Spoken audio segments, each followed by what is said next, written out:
Hi, this is Dr. Kingston, and in this video I'll be talking about the hard palate. Our objectives here are to understand what bones make up the hard palate and to identify the neurovascular supply for the region. The hard palate is hard specifically because it's supported by a plate of bone. It's that same plate of bone that separates the oral cavity from the nasal cavity.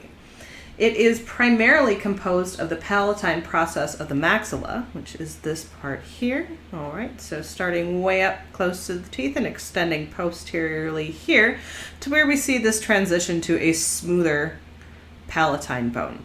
So this is the palatine process of the maxilla and the horizontal plate of the palatine bone.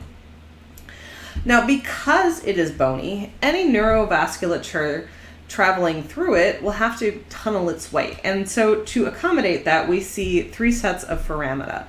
Anteriorly, we have one incisive foramen, and then posteriorly on either side, we have a greater palatine foramen and a lesser palatine foramen.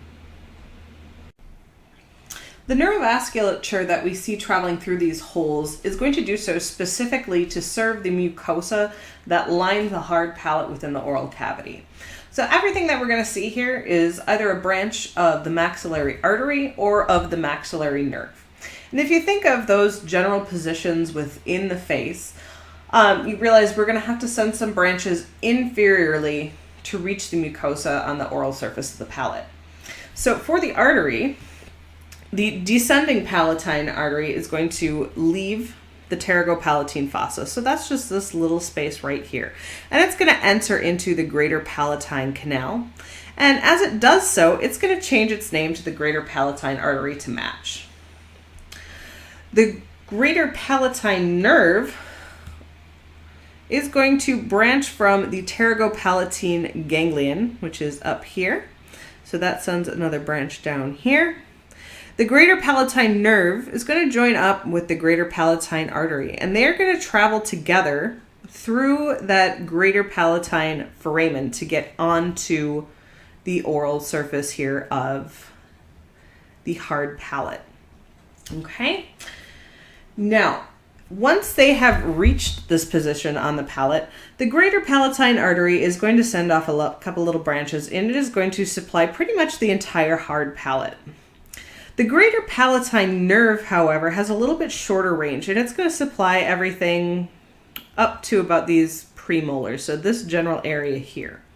From the canines on through the incisors then, so this area anteriorly, we have a second nerve that is going to come down from the nasal cavity in order to bring innervation to the mucosa here. And that is the nasopalatine nerve. So I will switch your attention over to this image here, and you can just make out the outline of the nasopalatine nerve as it travels down the septum that separates the right and left nasal cavities.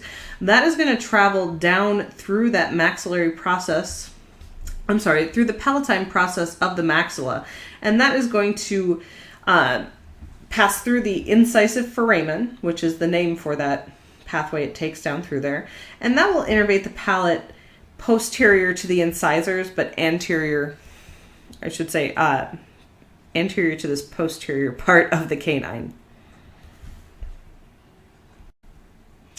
Now, this was a pretty quick objective, but let's give you a practice question here to think it through anyway.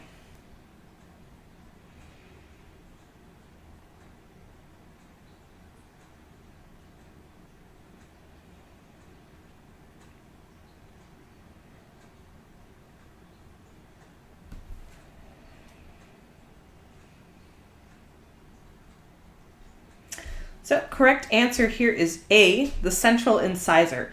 So traveling through the maxilla here in the incisive canal, we have the nasopalatine nerve, which is going to innervate the mucosa covering the hard palate from the incisors all the way back through the canine. So this anterior portion. Premolar, it might affect the premolar mucosa a little bit, but probably not.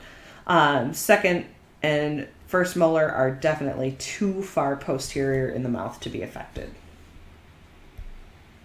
And that is the end. Thank you for watching.